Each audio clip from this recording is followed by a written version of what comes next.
이게 연습을 하셔야 돼요. 맞아요. 연습? 그러니까 맞습니다. 거절이 힘든 이유는 네. 자주 하지 않기 때문에 힘든 거예요. 그래서 사과도 마찬가지예요. 상처는 났지만 영원한 흉터는 되지 않을 정도의 그 좌절이라고 제가 네네네. 말씀을 드리잖아요. 명언이다. 힘들고 어렵고 그 다음에 속상하고 이런 경험들은 절대로 나쁜 건 아닙니다. 새살이 날 수 있는 긍정적 경험을 해주는 거죠. 모든 좌절은요 기다림을 만들어요. 안전하게 사는 건 너무 중요하죠. 네. 근데 어떠한 좌절도 경험하지 않잖아요. 네. 그렇게 되면은 이후에 있는 또 다른 올 수 있는 좌절을 계속해서 회피하는 그런 인생을 살아가기 좋아요. 네, 오늘 인터뷰 시간은 어찌 보면 우리 기자분들을 위한 그런 시간이 아닌가 싶습니다. 사실 우리 두 기자분들이 이제 악플 여기에 굉장히 스트레스가 좀 많아요. 상처를 많이 받으시고 그래서 이렇게 상처를 많이 받는 것도 결국은 자존감의 문제가 아닌가 하는 생각을 해보게 되거든요. 네. 그래서 이 두 분의 자존감도 좀 높여주고 또 댓글 다는 분들도 사실 자존감 높은 분들은 악플을 안 달아요. 근데 어디서 상처받고 좀 결핍 있는 거를 이 댓글로 해결하신단 말이죠.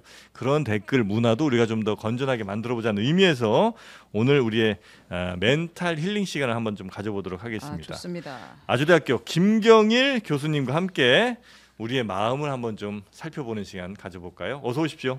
안녕하세요. 네, 반갑습니다. 안녕하십니까. 네, 감사합니다. 불러주셔서. 아유 고맙습니다. 우리 김경일 교수님 그리고 거의 뭐 가장 많은 상처를 받은 우리 신혜영 기자님 어서 오시고요. 안녕하십니까? 네, 반갑습니다. 네, 이게 상처받은 모습이에요. 한 1년 동안 여기도 쪄들어가지고 원래 되게 밝았거든요, 성격이. 저도 자주 뭐 거의 빠짐없이 보는데 네. 시청을 하는데 이제 가끔 그러다 보면 이제 두 분 기자님들이 네. 이제 어젯밤이나 최근 2, 3일 동안 내상이 좀 심하셨구나 이럴 때가 보이긴 보이죠. 있군요. 초췌하죠 그냥. 근데 그 약간 이별의 4단계처럼 네. 뭐 처음에 뭐 슬픔, 분노, 막 좌절 막 이런 거 있잖아요. 그것처럼 악플을 대하는 저의 마음가짐도 이렇게 단계를 다 밟아왔습니다. 지금 이제 그냥 승화. 승화. 수용도 아니고 이제 승화. 수용 다음 승화. 네. 우리 저 최은경 기자님은 네. 그래도 조금 더 단단하시죠? 저요? 예, 악플 같은 거에. 네, 저는 되게 좀 무딘 편인 것 같아요. 네. 근데 이분은 그냥 악플 같은 게 있어도 같이 그냥 뒤에서 욕을 하시더라고요. 근데 그 생각은 한번 하면 제가 누가 옛날 최윤경 댓글 단다 이러는데 진짜 한번 실명으로 한번 달아볼까 싶은 생각이 야 붙어보자 이런 생각도 한번 할 때가 있었는데 지금 뭐 그냥 이제 각자 일을 열심히 하고 또 잘못됐다고 하시면 반영하면 된다 그렇죠. 이렇게 생각하죠. 네, 맞습니다. 좋습니다. 자, 그러나 이제 우리가 현대인들이 많이 좀 자존감이 좀 낮아 보인다. 그러니까 자존심은 셀지 몰라도 자존감이 좀 낮아 보인다는 얘기를 많이 하긴 하잖아요. 그거는 맞습니까? 현대인들이요. 그럴 것 같아요. 왜냐하면 한 4, 50년 전에 비해서 한국인들이 그때보다 자존감이 좀 떨어질 수 있는 여건들은 좀 있죠. 어떤 거예요? 왜냐하면 뭐 자존감 옆에 자존심 그리고 이제 그것과 관련된 말 검색하시면 늘 나르시시즘 이런 거 나오잖아요. 네. 그런데 이제 기본적으로 누구와의 비교를 통해서 떨어질 수밖에 없는 게 자존감이잖아요. 근데 이제 뭐 잘 아시겠지만 뭐 SNS에 보면은 뭐 엄청나게 많은 멋진 장면, 막 정말 뭐 SNS 보면 전부 다 뭐 이제 뭐 복근이 뭐 장난이 아니고 뭐 그냥 미모도 다 엄청나고 다 이런 사람들이 네. 화려한 생활들을 하니까 아무래도 타인과의 비교를 통해서 나를 보기 시작하면 자존감이 떨어지는 건 굉장히 쉽고 빠르고 강력할 수가 있겠죠. 자존감 떨어지는 건 그 비교가 제일 큰 원인이에요? 그렇죠. 근데 왜냐하면 애초에 자존감이라는 거는 비교하지 않고 내가 내재적으로 나를 존중하는 마음 아니에요? 남의 시선이랑 상관없이? 그런데 이제 그게 100대 0, 0대 100일 수가 없는 게 왜냐하면 무인도에서 살고 있는 뭐 로빈슨 크루소 같은 사람에게 있어서는 자존감이라는 것을 논하기가 좀 어렵죠. 네, 그러니까 외로움은 있을 수 있지만 왜냐하면 자존감이라고 하는 것이 기본적으로 타인의 존재가 결국 다 동반이 돼 있거든요. 네. 그래서 왜 나르시시즘과 비교를 할 때 꼭 얘기를 하죠. 그러니까 만약에 이제 나르시시즘에 빠진 정 부장, 그 다음에 저희 부장은 이쪽입니다. 네, 그렇습니까? 그러니까 그냥 부장이라고 했을 때, 그럼 최 부장으로 할까요? 네. 나르시즘에 빠진 최 부장, 그 다음에 나르시시즘이 아닌 자존감이 좋은 신 부장. 이렇게 하면은 이 정상무께서 네. 최 부장 일 잘했어, 훌륭해 이러면은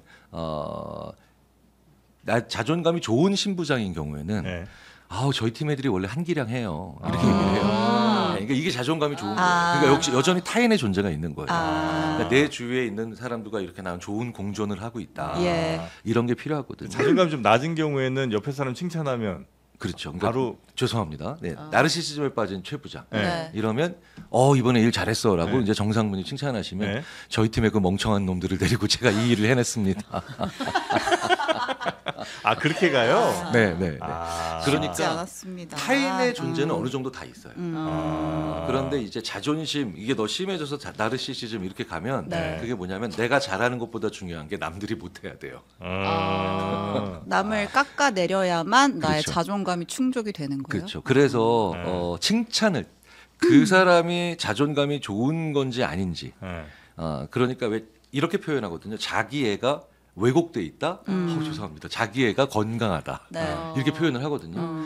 그러면 자기 애가 왜곡되어 있는지 아닌지를 보려면 네. 그 사람에게 같이 일하거나 동료이거나 아니면 같은 분야에 있는 사람 칭찬을 해보게 하면 돼요. 네네. 아 그럼 바로 알 수 있구나. 네네. 그 제가 네. 그 예전에 이런 일이 있었어요. 저랑 굉장히 친한 고등학교 선배인 건축가가 있고 예. 대학교에 같은 학번인 건축가가 있는데 이 두 분은 한국을 대표하는 50대 건축가예요. 네. 근데 제가 이제 그 두 번째 분을 만났을 때 약간 장난삼아 네. 제가 고등학교 선배인 그 저기 건축가랑 너무 친하니까 아 칭찬했구나. 아니 그러니까 칭찬 안 한 거예요. 오히려 제가 약간 디스한 거예요. 아 깎아내렸어요. 예, 네. 농담으로. 왜냐 네. 이분이랑 친해지려고. 그 양말에 실력도 없죠. 막 이렇게 얘기를 했더니 네. 아니에요. 얼마나 뛰어난 건축가인데요. 그러니까 이러면 제가 약간 머쓱해지죠. 그래서 이분은 자존감이 좋구나. 건강하구나라고 느낄 수 있죠. 네네. 그래서 칭찬을 해보거나 아니면 살짝 그 사람을 재밌게 디스를 험담해보면 네. 유쾌하게 같이 험담할 수도 있죠. 네. 유쾌하게. 그러니까 만약에 예를 들어서 그러면 이제 나는 그 사람이랑 친하다는 걸 보여주는 거고. 예. 그런데 유쾌하게 험담하진 않더라도 아니 근데 그분 되게 뛰어난 분이에요.라고 하면 이분은 순진하지만 자존감은 좋구나. 네 이제 이렇게 유머 감각은 좀 떨어져도 자존감은 좋구나 이게 판단이 되죠. 누구 이렇게 험담을 했는데 교수님도 아시는구나. 이러면서 막 같이 막 씹어대고 이러면 거기에 막 더 얹어. 아, 그다음에 그러면 더 이제 닫혀. 그럼 이러면 자존감이. 그럼 친해지죠. 조금 그러니까 이제 그거는 진짜 명백하게 나쁜 사람, 명백하게 이상한 사람. 10명 중에 아니 100명 중에 95명 이상 이상하다고 하는 사람들은 그렇게 될 수 있죠. 예. 그럴 수 있죠. 네. 그 자존감 좀 이렇게 있는 사람들이 그 거절 같은 것도 잘하는 거예요? 자존감이 높은 사람이 거절을 잘한다. 그럴 상관은 높습니다. 아 그래요? 왜 그래요. 그러냐면 네. 자기가 무엇을 원하는지를 잘 알고 있는 사람들. 더 자기가 뭘 정확하게. 원하는지. 그러면 왜냐하면 내가 뭘 원하는지 잘 모르는 사람이 자기가 뭘 좋아하는지도 잘 모르는 사람이 한 1억이 있어요. 그러면 친구 와서 빌려달라고 하면 거절하기 되게 힘들어요. 그리고 쉽게 귀가 싹 열리죠. 내가 2배로 뭐라고. 만들어줄게 뭐 이런 거. 2배로 만들어줄게. 네, 뭐 이런 거. 이런 그런 거에도. 거예요. 네네. 근데 내가 그 1억 원으로 내가 언젠가 늘 생각하고 있었던 어떤 특정한 공부를 해야 되거나 아니면 특정한 곳에 가야 되거나 특정한 내 가족의 어떤 공부를 내가 또 시켜줘야 된다. 이러면 내가 빌려달라고 했을 때 거절할 수 있는 이유가 명확히 떠오르죠. 그리고 그것 때문에 그냥 안 돼가 아니라 그것 때문에 안 돼. 라고 얘기를 할 수 있죠. 나는 진짜 자존감이 낮은가? 거절을 왜냐면- 못 하세요? 엊그제 최 부장님이 돈 빌려달라는 거예요. 얼마까지 빌려줄 수 있냐고. 얼마까지 빌려줄 수 상황에 있냐고. 따져. 네. 네, 그거 저는 아세요? 거기서 온다고 그 생각해요. 진심이에요. 그 진심이 있잖아요. 저는 진짜 얘기한 거예요. 네. 진짜 나는 자꾸 나 좋다고 하지 말고 친하다고 얘기하지 마라. 내가 빌려달라고 했을 때 계좌에 꽂히는 액수만큼이 우리의 친분이다라고 제가 얘기했죠. 와, 아주 냉정하더라고요, 네. 저기는. 그 도구적이고 기능적인 인간관계를 중요하게 생각하시는 분들이 네, 절대 나쁜 맞습니다. 분들은 아닙니다. 아, 그래요? 네. 아. 왜냐하면 이런 맞아요. 분들을 저희들이 뭐라고 표현하냐면 정서적인 지지보다 네. 도구적 지지를 먼저 하고 네. 그 다음에 정서적 지지를 하라라고 얘기하는 분들이에요. 이런 분들은 나쁜 분들이 아니라 네. 살짝 일반적인 사람들보다는 냉정한 사람. 아, 네, 이런 경우들이 나쁜 사람은 아니야. 맞아요. 냉정하고 좋은 사람이 얼마나 많은데요. 아 그래요. 냉정. 아, 냉정하다고 맞아. 그렇게 세트로 우리는 생각을 많이 하는데. 그쵸, 아, 아니에요. 냉정해? 그럼 네, 저 사람 정없어? 나쁜 사람 이렇게 가는데 그렇지 않다는 거죠. 그렇죠. 냉정한 분들이 계셔야 이 사회가 유지돼요. 그냥 네, 돈을 네, 좋아하는 사람이라고. 아, 그냥 돈을 좋아하는 사람. 근데 거절할 때 냉정하게 해야 상대방 입장에서 희망 고문 안 당하는 거잖아요. 그렇죠. 네. 그래서 거절은 내용은 단호하게, 그 다음에 어투나, 그 다음에 분위기는 따뜻하게. 야, 그거 진짜 어렵지 않나? 저는 정말 거절을 못해요. 아 그래요? 네. 나 돈 좀 빌려. 아 진짜 저는 왜 빌려달라고 하잖아요. 네. 그러면 정말 빌려주고. 못 받은 경우 많지 않아요? 네, 그거는 받을 거라 생각을 안 하고 주는 거예요. 아 그래요? 네. 그뿐만 아니라 대부분의 요청들을 진짜 거의 거절을 못하는 게 저희 그래? 문제인 것 같아요. 생각보다 의외네. 아, 그럼 예를 들어 100만 원 빌려달라고 그러면 네. 못 받을 거 확률이 생각하고 높다고 그냥 주는 생각하는 거예요. 거야. 네. 와, 그럼 무조건 난 빌리고 싶은데. 아무튼 두 분 간에. 관계가 좀 흥미로운데요. 네. 새로운 정보를 많이 얻네요. 대신 이제 거절할 때 톤은 따뜻하되 따뜻하게. 내용은 냉정하게. 네. 그리고 하나 더 있어요. 절대 안 돼. 네, 네, 이렇게. 네. 그게 연습을 하셔야 돼요. 맞아요. 연습? 연습 필요합니다. 왜 프로야구 선수들 중에 최고의 A급 선수들은 한 시즌에 한두 번 올까 말까 한 타구도 연습해 놓거든요. 아, 그렇죠. 네. 네, 그러니까 맞습니다. 거절이 힘든 이유는 네. 자주 하지 않기 때문에 힘든 거예요. 그래서 사과도 마찬가지예요. 어. 그러니까 연습을 안 해놓은 사람들, 음, 이런 사람들은 나중에 그게 힘들거든요. 맞아. 그래서 거울 보고 연습하시든 저는 가족이랑 연습해요. 가족이요? 가족이랑. 네. 거절과 고마워, 사과를 미안해. 그냥 뭐 이제 밥 먹다가 네. 혹은 뭐 이제 TV 보다가 친구가 1,000만 원 빌려달라고 했을 때 네. 거절 한번 해볼까? 뭐 이렇게 해보면 야, 괜찮냐? 뭐 이러면서 그 시뮬레이션 한다고요? 네, 아이들한테 참 해봐요. 즐겁네요. 다채로운 칼라 TV 같네요. 가족들하고 그 얘기 해봐요. 진짜 근데 웃겨요. 네. 되게 웃겨요. 하다 보면 어. 가족끼리 늘 무슨 대화를 해야 될지 잘 모르잖아요. 무슨 네. 대화 하시겠어요, 가족끼리? 할 대화 별로 없어요. 아 그래요. 네. 그런데 예를 들자면 내 아빠가 네. 돈을 빌려줄 수도 있는데 무의미하게 아. 네. 거절하는 연습을 한다. 네. 그럼 제 딸들이 아빠 해. 아빠 해. 아. 우리 집안의 그 가정 경제를 지키기 위해서 필요해. 이렇게 흔쾌히 해줘요. 그리고 되게 재밌어해요. 그 이제 보고 아빠 이건 잘했어. 이건 좀 아닌 것 같아. 아, 이런 걸 이건 너무 해줘요. 어색하. 그건 너무 너무 예능감 심은 것 같은데 뭐 이런 식으로 얘기해줘요. 그런 것도 연습을 해야 연습을 해야 되는 된다. 거야. 네, 네. 냉정하게 대신 좀 톤은 따뜻하게. 네, 그러니까 네. 예의를 좀 갖춰서 그렇죠. 차갑게 거절하는 네, 거죠. 음. 그 거절 못해서 하여튼 생기는 문제들이 굉장히 많습니다. 인간관계에서 그죠. 전 왜냐면 이제 프로님도 사실 이걸 거절 못해서 장르만 여의도를 진행한 거예요. 두 번인가 거절했는데 아 진짜요? 네, 다시 오셔갖고 그렇구나. 아유, 내가 내가 뭐라고 뭐 이런 생각하면서 맞죠. 근데 거절을 못해서 지금 이렇게 또 행복한 일들이 또 있는 거 아니겠습니까? 그럼요. 저도 더 자주 뵈서 좋죠. 네, 좋습니다.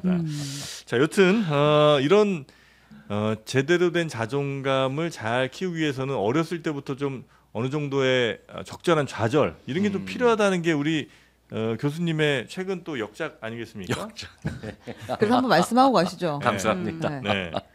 그 적절한 좌절이었죠. 좌절, 네, 적절한 좌절. 네, 네, 네. 어떤 좌절을 어떻게 경험하는 게 우리에게 좀 도움이 되는 좌절인지 요즘은 워낙 이제 애들 좌절 안 시키려고 별별 노력들 다 하잖아요. 네, 네. 그래서는 좀 안 된다는 거 아니겠습니까? 일단 그러니까 좌절을 거의 경험하지 않고 살아가거나 심지어는 그러니까 청소년기 뭐 그 전에 아동기 때 적절한 좌절이 전혀 없이 네. 성인이 되면 그리고 또 성인기에도 적절한 좌절뿐만 아니라 어떤 좌절도 없이 또 중년이 되면 네. 청년 돼서 이러면 어떤 일이 벌어지냐면 네. 좌절을 좌절로 받아들이지 않습니다. 그럼 뭘로 네, 받아들여요? 그러니까 되게 다 대단히 왜곡된 반응이 어디로 튈지 모르죠. 어떤 사람은 좌절을 인정하지 않으니까 오히려 왜곡하죠. 아 이거 사실 내가 이긴 거야. 정신승리. 졌는데, 그 정신 승리한다는 게 네, 그런 거죠. 네. 네. 그다음에 또 한편으로 들어가는 게 뭐냐면 사실 요만큼 좌절했는데 갑자기 막 이민을 간다든가, 예. 아니면 막 살던 도시를 버린다든가. 있습니다. 있어요. 있죠. 예. 그렇죠. 예. 뭐 그런 일 가지고. 여자한테 말 한 번 걸었다가 안 된다고 이민을 가. 네. 심지어는 그래서 왜 네. 의외로 살인과 혹은 살인에 준하는 그런 범죄를 저지른 사람들을 보면 네. 하나하나씩 보면 그냥 사소한 그 거절을 당한 건데. 아. 사소한 그냥 그 거부를 당한 건데 이게 네. 쌓이면서 이런 거 있잖아요. 상대방 이성에 대해서 이런 이성은 다 나쁜 것들이야. 다 나를 이런 싫어해, 것들은 나를 다 혐오해, 뭐 이런 혐오해. 거죠. 네. 이러면서 극단적 네. 공격수로 나오기도 하고. 맞아. 그러니까 이게 뭘 해도 이상한 반응이 나오는 사람이 되는 거예요. 아니면 아예 좌절이라고 옆에서 너 그거 실패한 거야라고 하면 무슨 소리야? 안 들려. 아예 외면해 버려. 네. 그러니까 아주 이상한 방향으로 나오는데 그런 사람들이 어렸을 때는 모르겠지만 성인이 돼서 혹은 중년이 돼서 그렇게 나오면 큰 사고 칩니다. 그러면 진짜 큰 사고 나죠. 네, 진짜 큰 사고가 나요. 왜냐하면 그런 사람들이 리더의 위치에 가는 경우도 간혹 있잖아요. 그러니까 안 되죠. 그럼 조직 전체에 아주 큰 악영향을 미칠 수도 있고. 그렇죠. 어려서부터 그럼 좀 괜찮은 좌절들을 좀 잘 겪게 해주려면 뭐 어떤 경우들을 좀 만들어주거나 아니면 어떤 뭐 거절들을 좀 미리 애들한테 해주는 게 좋습니까? 제가 이제 그때 이런 말씀드렸잖아요. 상처는 났지만 영원한 흉터는 되지 않을 정도의 그 좌절이라고 제가 네네네. 말씀을 드리잖아요. 명언이다. 네. 진짜 문학적인 표현이네요. 네. 네. 흉터는 남지 않을. 그렇죠. 이게 영원히 흉터로 되면 그걸 보면서 내가 계속 2차, 3차적으로 위축되니까. 트라우마처럼. 네. 그럼 이제 비유는 이렇게 드렸는데 네. 상처가 된다는 건 뭐냐면 그 순간에는 확실히 좋지 않은 거죠. 그렇겠죠. 네. 그런데 흉터가 되지 않고 상처만 있는 경우가 바로 뭐냐면 새살로 덮는 거죠. 그러니까 뭐냐면 힘들고 어렵고 그다음에 속상하고 이런 경험들은 절대로 나쁜 건 아닙니다. 그런데 그 위에 그 다음에 그걸 덮어 씌울 수 있는 새살이 날 수 있는 긍정적 경험을 해주는 거죠. 그런데 이게 무슨 얘기냐? 좌절이 없으니까 긍정적 경험도 없는 거예요. 왜냐하면 그걸 덮어 씌울 만한 동기가 안 생기잖아요. 예. 그러니까 왜 요즘 굉장히 많은 그 학부모님들이 하시는 그 하소연 중에 하나가 네. 우리 애는 아무것도 하고 싶은 게 없대요. 그렇죠. 요즘 전혀 그런 뭐 하고 애들 싶은지도 많아요. 모르겠대요. 없어봐야 갖고 싶은 게 네, 생기는데. 네. 그렇죠. 네. 이게 단호하게 말씀하시니까 좀 무서운긴 아 한데 그래요? 아니 이게 제가 방송으로 옆으로만 봤을 땐 모르겠는데 네. 정면으로 신 기자를 보니까 좀 무섭네요. 저요? 빛이 엄청 눈에서 막 이게 눈이 안광이 나오죠. 꽉 나오는데 방금 전에 없어봐야 막 이렇게 하시는데 맞는 말씀이에요. 네. 맞는 말씀이에요. 네. 그래서 네. 좌절해보고 그 좌절을 다시 덮어 씌울 수 있는 새살 같은 긍정적 경험이 이렇게 계속 좋은 그 선순환 구조를 그리면 이런 사람들 있죠. 하고 싶은 것도 많고, 그렇죠? 가져보고 싶은 것도 많고, 네. 그 과정에서 내가 그 상처를 잘 덮어 씌우는 과정에서 했던 좋은 행동들에 대한 자존감도 그렇죠 올라가고, 그래서 주위에 내 주위에도 좋은 사람이 많아야 돼라고 하는 그런 동기도 생기죠. 괜찮은 좌절 좀 뭐 사례로 따져보면 어떤 좀 좌절이 있을까? 이 머릿속에 딱 그려지지 않는데. 이제 어렸을 때 할 수 있는 괜찮은 좌절 중에 하나가 이거는 제가 드리는 말씀이 아니라 그 적절한 좌절 같이 공유한 유한욱 원장이 네네네. 이제 소아청소년 네. 정신과 전문인데 꼭 드는 게 있어요. 네. 잠자리 분리. 아. 자녀와의 잠자리 분리. 이거 진짜 제가 수면 분리. 네. 분리수면 해야 합니다. 그게 매우 중요해요. 네, 그러니까 그런 것들 왜 늘 함께하던 걸 이제 따로 해보는 것. 이게 되게 중요해요. 그게 의외로 큰 좌절이에요. 그때 좌절을 껴요? 네네. 애들이? 지금 우리가 기억을 못하는 것 같지만 아이들은 왜냐면 특히 엄마 옆에서 자는 거 엄마 너무 껌딱지인 좋죠. 시기가 네. 있는데 그때 그런 애들 이제 많지. 네. 근데 초등학교 입학 전에는 그래도 따로 자게 해줘야 된다, 해야 된다라는 얘기를 많이 합니다. 의외로 그게 안 돼서 심지어 그래서 성인이 돼서도 네. 어머니로부터 너무 많은 간섭을 받는 사람들이 있잖아요. 그래서 실제로 연애할 때도 엄마한테 물어보고 하는 친구들부터 왜요? 네. 연애할 때요? 네, 있어요. 네. 얘를 만나야 돼 말아야 돼 이런 그렇죠. 걸 물어봐요. 네.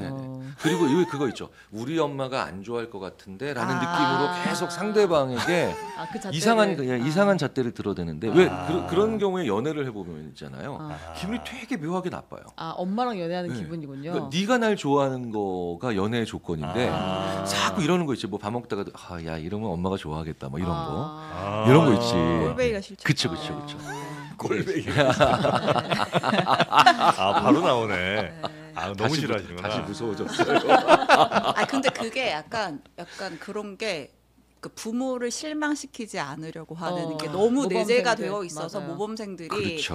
네, 그러니까 내가 네, 좋은 네. 것도 있지만 우리 엄마도 좋아할까? 우리 엄마가 실망하지 않을까? 이제 이런 걸 계속 생각하는 거죠. 그 정확하게 기준을. 네. 그 결과를 말씀하신 거예요. 분리를 못 하니까 네. 아이가 자기가 좋아하는 걸 선택하는 게 아니라 엄마의 욕망을 욕망하는 거지. 네, 엄마의 욕망을 욕망하기 시작하니까. 그 참 저도 안 좋은데 네. 그거를 누군가 그러니까 제가 다른 사람이 그런 모습을 비난하기가 좀 애매한 게 야, 부모님 좋은 거 한다는데 그거를 욕한 우리나라가 왜 효에 대해서는 굉장히 관대 내지는 하여튼 의무감 같은 게 있잖아요. 네. 그럼 뭐라고 하기가 좀 애매하더라고요. 그게. 엄마 말은 틀린 적이 거의 없거든요.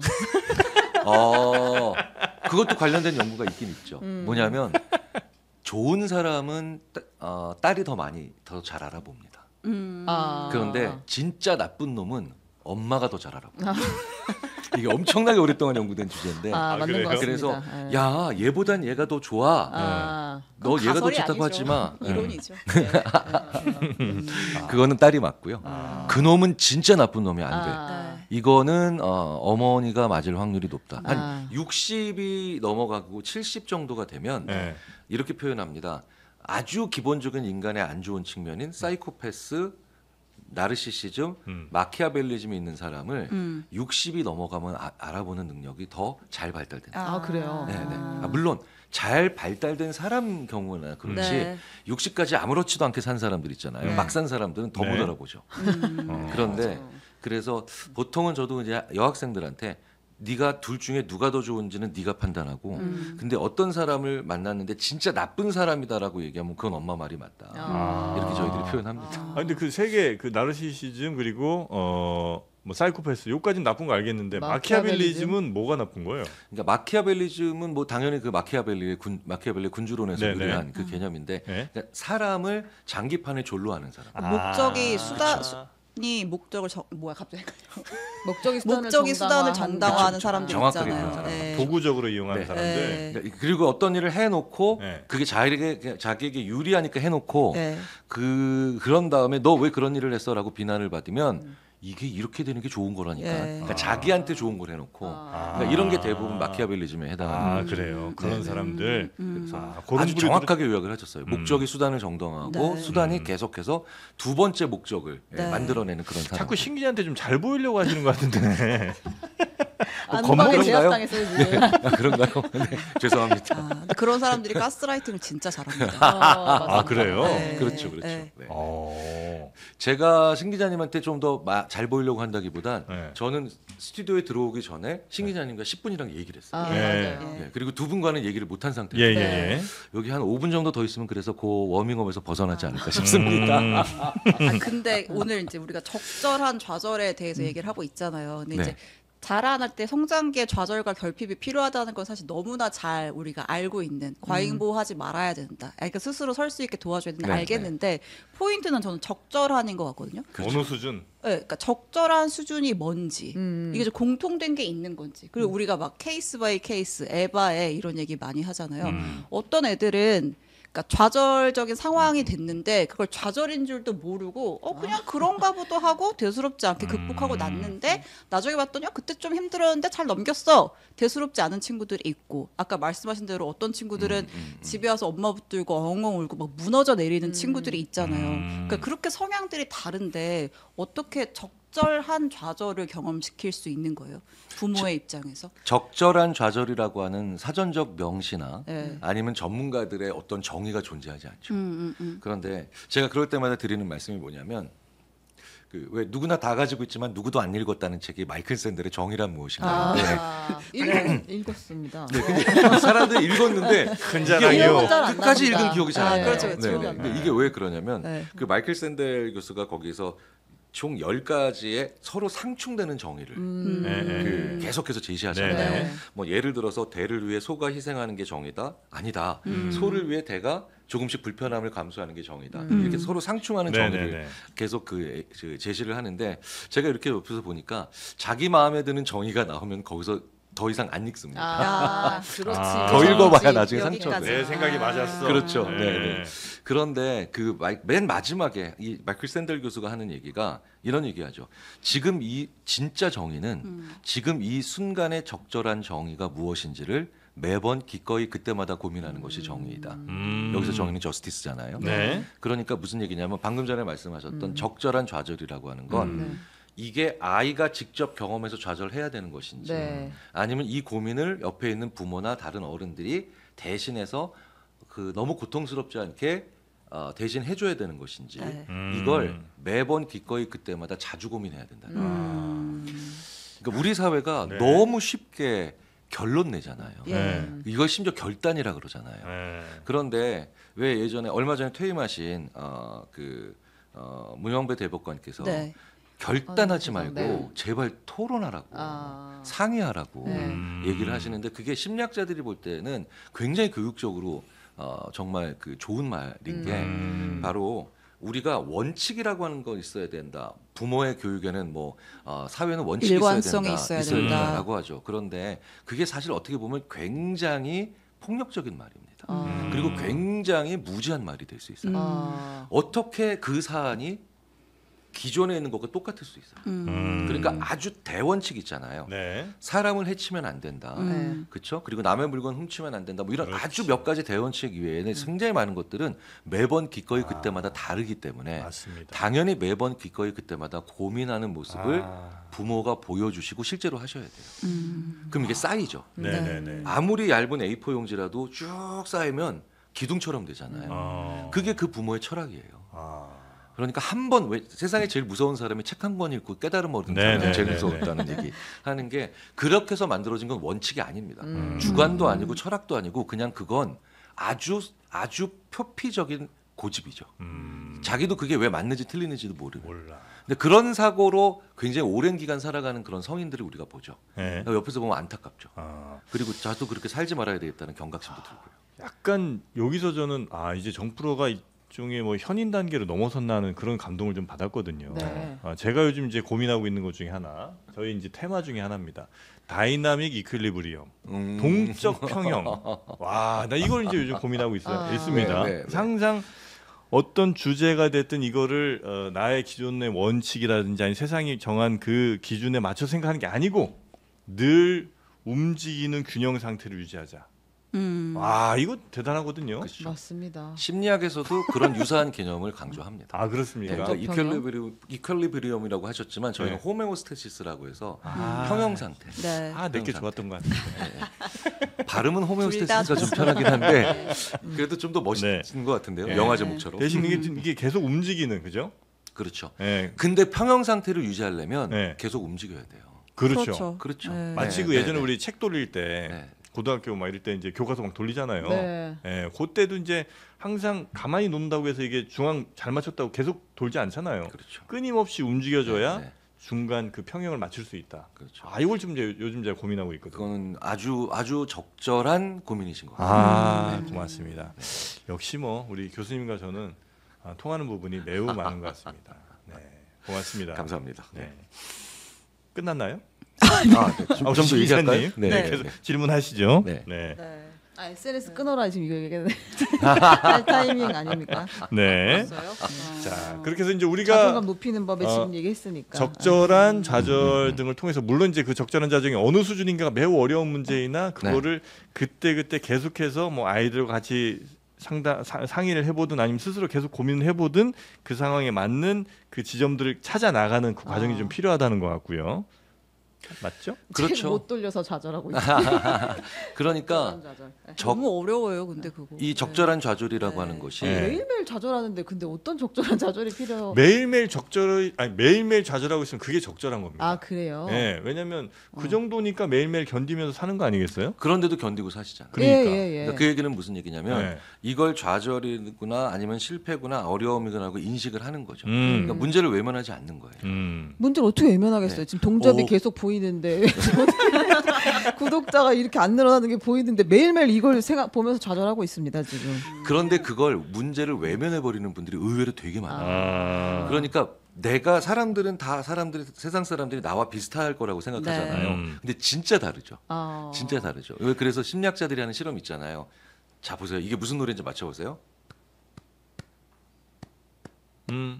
일이 아니. 제가 살짝 틀렸는데 네? 제가 지금 송아지 그걸 어떻게 알아요? 그렇죠. 근데 전혀 저는 리듬이 없었는데요. 속으로 따라하고 있으니까 이걸 왜 못 맞추지 한다는 거예요. 아. 사람들이 그만큼 나는 생각하고 있는 걸 다른 사람들도 생각하고 있겠지라고 생각을 하지만 안 그런 사람 되게 많은데요. 지금 굳이 비율로 말씀드리자면 굉장히 많은 분들, 거의 절반에 가까운 사람들이 택하는 좌절에 대한 누적되고 계속 빈번한 그 좌절에 대한 자기의 대처가 외면이에요. 모른 그러니까 안 보는 척해요. 거예요. 네, 아예 모른 척하는 거예요. 그래서 그거는 결코 좋은 건 아니거든요. 왜냐하면 수명이 엄청 길어졌잖아요. 수명이 엄청 길어졌기 때문에 그렇게 살아가다 보면 오히려 동떨어져 버려요. 동떨어지면 어떻게 되느냐? 결국 외로움으로 가요. 그럼 외로움이 정말 무서운 거거든요. 스트레스보다 외로움이 훨씬 더 무서운 거예요. 그러니까 이제 외로움은 뭐냐면 만나고 싶은 사람을 못 만나는 고통이 되죠. 네. 그러니까 제가 이 어떤 뭐 비판이나 뭐 자극이 주어졌을 때 아까 말씀하신 대로 분노할 수도 있고 뭐 외면할 수도 있고 여러 종류가 있잖아요. 근데 이거는 뭐 저의 경험인데 보통 흔히 말하는 아무 걱정 없이 산 친구들 있잖아요. 물질적으로도 너무 풍족하고 그러니까 뭐 소위 말하는 뭐 금수저이거나 뭐 모든 것이 너무나 결핍이 없는 상태에서 자란 친구들이 어떤 비판이나 토론 과정이나 혹은 뭐 본인에 대한 지적이 있을 수도 있는데 그때 외면해 버리더라고요. 그렇죠. 근데 제가 느낄 때는 외면해도 살아가는데 문제가 없다고 생각을 진정한 하는 것 행복한 같아요. 삶이네요. 그러니까 왜냐하면 그 본격을 예를 들면 저처럼 먹고 사는 사람들은 이 갈등을 빨리 해결해야 계속 먹고 살 수가 있는데 그 갈등을 해결하지 않아도 그냥 외면해 버려도 자기가 사는데 지장이 없는 거예요. 그러니까 외면해 버리고 그리고 그들은 끼리끼리 모여서 계속 그 집단을 유지하기 때문에 별로 외로워하지도 않는 것 같더라고요. 나도 좀 껴주면 안 되나 거기? 저희는 안 됩니다. 우리는 안 됩니다. 태생적으로 안 아니잖아요. 됩니다. 그러니까 그렇게 살아도 문제는 없는 거예요? 외면하고 살아도? 사실 굉장히 위험해요. 그렇죠. 왜냐면 그게 깨지면 네, 뒷부분에 말씀하셨죠. 네. 자기네들끼리 끼리끼리 살기 때문에 외롭지 않다. 네. 하지만 아무리 외롭지 않은 사람들끼리 살아도 그런 방식으로 네. 외롭지 않은 사람들끼리도 서로에게 원망을 할 수 있고 서로에게 불만이나 아니면 의견을 표출할 수 있거든요. 그런데 그렇게 하지 않고 계속 그런 모임, 그런 만남과 그런 모임이나 그룹만 가지고 있잖아요. 그게 바로 뭐냐면 약간 유엔에서 정상회담하는 것처럼 예. 외교회담하는 것처럼 어떠한 친근감의 표시도 과하지 않게 하고 표피적인 만남만 그렇죠. 하는 거죠. 어떠한 그다음에 그 거친 서운함이나 언어도 이런 과하지 않게 하는 아주 이상한 그 대화들을 해요. 저도 그런 자리에 껴서 한번 지켜본 적이 몇 번 있거든요. 네. 그게 오히려 더 외롭게 만들어요. 그 자리에 낄 수 있어요, 교수님? 아니죠. 저는 이제 초대돼서 한번 가본 거죠. 네. 아 근데 대화가 매우 그 진짜 어쩌면 이렇게 대화가 겉돌까? 다 죽어 있는 얘기들만 네, 하는구나. 네. 그러니까 아주 예의 바르면서도 위트 있으면서도 뭐 이렇다라고 느껴지지만 네. 어떠한 속내도 비치지 않는 그런 얘기들을 하는 경우들을 가끔 봐요. 네, 네. 그러니까 부자들이 다 그렇다는 얘기가 아닙니다. 네. 그렇죠. 그런데 네, 저도 알겠습니다. 그런 관계들은 한두 명만 빠져나가도 우리 같은 사람들이 친구 20-30명 잃어가는 것보다 더 큰 예. 타격감을 받거든요. 그래요? 당연하죠. 왜? 숫자 자체가 많지 않으니까. 그리고 새로운 사람을 만날 수 없잖아요. 우리는 살아가면서 계속 새로운 사람들을 만나가고 친해지고 그다음에 또 이별하기도 하고 또 이런 관계를 반복하는데 네. 애초부터 풀 자체가 정해져 있는 사람들이 되면 되게 고통스러워요. 그래서 그게 바로 여성이 남성보다 오래 사는 이유이기도 합니다. 여성들은 끊임없이 새로운 친구들을 사귀는 능력이 좀 더 발달돼 그래요? 있고 그래요. 남성들은 왜 그러냐면 서열을 중시하고 뭐 조금 더 인그룹 아웃그룹을 나누고 이런 것들이 좀 있어서 네. 기본적으로 모든 문화권에서 여성들이 새로운 친구를 더 잘 살기 때문에 외로움이 좀 덜하다. 그래서 평균적으로도 오래 산다. 이런 연구들은 많이 있거든요. 근데 제가 드리고 싶은 말씀은 남성이냐 여성이냐 여성 남성이냐 이게 중요한 게 아니라 예. 외롭지 않게 살아가려면 무엇을 해야 되느냐. 네. 각자 좌절에 대한 경험들을 필요한 만큼은 가지고 있기 때문에 이 사람이 나한테 주는 좌절도 인간관계를 유지하면서도 극복할 수 있는 사람이 돼야 된다는 거죠. 만약에 아주 사소하게 그 사람이 나한테 실수했어요. 그럼 약간의 좌절이 오죠. 그럼 그걸 끊어낼 겁니까? 아니면 계속 유지할 겁니까? 당연히 유지해야 되죠. 네. 그런데 그게 아주 사소한 걸 가지고 이런 행동을 한다는 거죠. 저거 믿을 만한 놈이 못 돼. 혹은 알고 보니 예의 범절이 일도 없는 놈이네. 이런 식으로 계속 사람만 계속해서 배제해 나가는 과정이 되면 안 되죠. 그래서 너무 어렸을 때 풍족하게 사는 것. 네. 네. 그러니까 안전하게 사는 건 너무 중요하죠. 네. 근데 어떠한 좌절도 경험하지 않잖아요. 네. 그렇게 되면은 이후에 있는 또 다른 올 수 있는 좌절을 계속해서 회피하는 그런 인생으로 살아가기 좋아져요. 그 아기 키우는 친구들 얘기를 들어보면 어차피 살면서 좌절을 겪게 되는데 네. 굳이 부모가 그러니까 사서 고생 시킬 필요가 있냐 이런 얘기들을 많이 하는 것 같더라고요. 제가 네. 대학원생들한테 네. 그런 자세로 몇 년 대한 적이 있어요. 어차피 너 취업하면 네. 진짜 거기서 소시오패스 같은 예. 그런 직장 상사 무지하게 만날 거다. 네.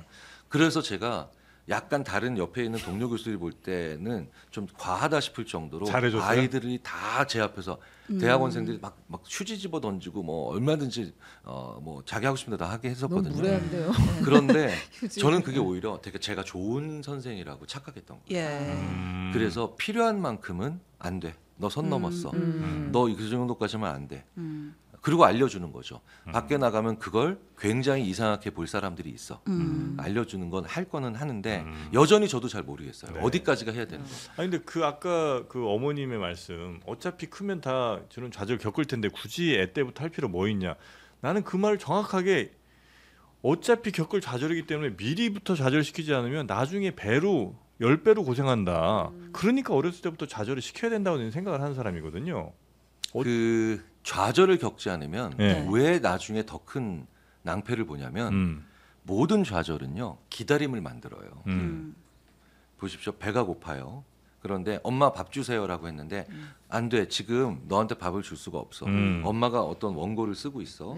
그러니까 너는 1시간 동안 기다려야 돼. 이것도 좌절이에요. 네. 그렇죠. 네, 크지 않은 좌절입니다. 네. 그러면 아이는 1시간 동안 기다려야 되는 시간 개념을 가지게 돼요.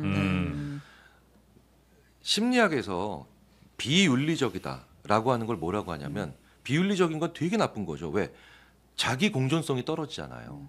자기가 다른 사람들과 공존할 수 있을 확률이 떨어지잖아요. 그러니까 생존력을 망가뜨리는 제일 좋은 방법이 능력 있고 나쁜 놈 되는 거거든요. 그러면 걔가 능력으로 장악할 수 있는 그 측면이 무너지기 시작하면은 그 다음부터 계속해서 가장 먼저 내침맞고 네. 쫓겨나는 사람이 되죠. 근데 심리학에서 비윤리적이다라는 거 하는 것을 핵심을 뭐라고 보느냐? 즉시적 만족감의 지연 능력이 떨어진다고 얘기를 합니다. 즉시적으로 만족하려고 하는 거예요. 네네네. 근데 지연을 못 시키는 거죠. 예. 그러니까 비윤리적인 게 뭡니까? 경혜라, 네 옆에 영희의 물이 있지만 네 물은 10분 있다 와. 그러니까 네 물이 올 때까지 기다려 목마르더라도. 예. 근데 제가 즉시적으로 만족하고 싶으면 영희 물을 뺏어 먹죠. 네. 그럼 저는 점점 더 선생님한테 혼나고 고립되고 나쁜 아이 되고 생존성이 떨어지겠죠. 기다리지를 못하는 거예요. 그러니까 좌절의 가장 중요한 핵심은 네. 기다릴 줄 아는 사람을 만드는 거예요. 네. 그래서 엄마 배고파요 하면 밥이 차려져 있고 네. 엄마 목말라요 하면 벌써 트로가 빨대가 입속에 들어가 있고 엄마 추워요 하면 벌써 이렇게 돼요. 근데 네. 엄마 지금 불 때문에 뜨거워요. 이건 아니죠. 네. 이건 바로 띄워줘야겠지. 네. 그러니까 그게 고민을 계속 해나가야 될 문제인데 어쨌든 기다리지 못해본 아이, 기다리지 못했던 청소년들, 시간 개념이 철저하게 망가져 있거든요. 그래서 잘 보세요. 이상한 사람들, 이상한 어른들을 보면 우리랑 좀 시간 개념이 달라요. 네, 시간을 대하는 자세도 달라요. 예, 네. 있어요. 시간을 논할 때도 우리랑은 좀 다른 시간관을 가지고 있어요. 네. 그래서 어딘가 보면 그런 분들이 대부분 좌절에 있어서만큼은 적절한 수준으로 경험하지 못했고 너무 경험하지 않았거나 좀 과도하게 경험했거나 이런 것들이 있죠. 그래 지금 여기 저 구독자들도 조금만 기다리면 또 돈 단수 있고 조금만 기다리면 이제 다 끝나는데 그러네. 그걸 못 기다리고 지금 나가잖아. 너무 재밌는데 나는. 참 문제입니다 이 사람. 그건 제가 재미없어서 이제 아니 나가시는 거예요. 좌절을 못 겪어봐서 그렇습니다. 이 아, 사람. 근데 적절한 좌절만큼이나 중요한 게 적절한 성취와 성공 아니에요? 그렇죠. 근데 예를 들어서 그러니까 이건 약간 양육의 개념을 넘어서 좀 사회적으로 보면 예를 들어서 너 10분 기다리면 엄마가 밥 줄 거야라고 해서 기다렸어요. 근데 10분 뒤에 밥이 안 와. 네. 그러니까 이미 나에게 내가 기다린 거에 대한 보상도 안 얻고 성취도 안 얻고 나에게 실패의 경험만 쌓이면 이게 좌절의 경험만 쌓이는 거예요. 긍정적인 보상이 전혀 없잖아요. 그럼 이제 그런 사람들은 체념을 하게 되고 이제 보통 우리가 꼬인 사람이 된다고 그렇죠, 그렇죠. 하잖아요. 그러니까 적절이라고 하는 건 네. 너무 많거나 적은 것 네. 그게 문제라는 거잖아요. 네. 그 어렸을 때 지나치게 자기의 욕구가 좌절된 그 예. 아이들은 기본적으로 그 타인을 부정합니다. 어. 신뢰가 타인을 없으니까. 부정해요. 그리고 이제 자기만 긍정하죠. 그런 분들의 애착 유형에 문제가 생겨서 네. 그런 분들을 회피형이라고 하고요. 그런 분들이 나중에 이제 그쪽 분야 전문가들의 얘기를 들어보면 그런 분들은 문제가 생겼을 때 잠수를 타요. 예. 아 진짜 최악이네요. 네, 잠수를 타고 말해야 될 말을 안 하고 가만히 아. 있고 조용히 있고 그래요. 그래서 막 우리 주위에 있는 그 문제와 관련된 당사자들과 지켜보는 사람들을 이른바 이제 복창 터지게 하는 아. 그런 분들이 계시죠. 그러니까 그것도 좋은 행동이 아니죠. 그리고 긍정적인 피드백을 하면 저희가 있나 이렇게 받아들여요. 네. 쟤 나한테 왜 저런 걸 주지? 뭐 네. 이런 거. 그러니까 그게 이제 그 회피형인 거예요. 나는 긍정적인 존재지만 타인은 네. 다 나쁜 존재다. 어. 믿을 수 없는 존재다. 네네네. 근데 그런 분들이 항상 그런데 어떤 분들한테 또 많이 당하시느냐. 오히려 반대로 나는 부정하고 자기는 긍정하는 그런 유형들. 타인은 긍정하는 유형들. 막 이런 사람 막 달려드는 사람들 있죠. 네, 네. 그래서 오지 마. 나 너랑 연애 안 해. 그럼 이제 그 거절을 거절하는 분들. 이런 분들이 계세요. 그러니까 이게 회피형이 되면 불안형을 만나기 쉽고 불안형을 만나면 회피형을 만나기가 쉬워요. 너의 거절을 거절한다. 그러니까 내가 적절한 좌절을 경험하게 하는 건 내 아이가 그리고 내가 좋은 사람을 만나기 위해서도 굉장히 중요한 거예요. 이게 진짜 친구들 연애 상담해줄 때 제일 메인 등장하는 빌런이 딱 두 가지. 그쵸. 회피형, 불안형. 그쵸. 그래요. 네. 근데 항상 그런 연애에서 제일 에피소드가 많이 만들어지는 유형이 회피형은 불안형을 만난다는 겁니다. 불안은 회피형을 만나게 해주죠. 그래요. 참 재밌네. 네. 이런 재밌는 이야기 종종 한번 좀 모시면 어떨까 하는 생각이 좀 드는데 네. 맨날 바쁘시죠? 아니에요. 저는 네. 이런 거 좋아해요. 알겠습니다. 또 이제 좀 이따 또 식사도 하실 텐데 그 식사하시면서 닥터워터 당 밸런스라고 있거든요. 요 혈당 네. 네. 상승 억제에 도움을 주는 요 바나바잎 추출물이 들어 있습니다. 네. 네, 혈당 관리 굉장히 중요하잖아요. 저 가져가도 되나요? 그럼요. 하나 드리겠습니다. 네.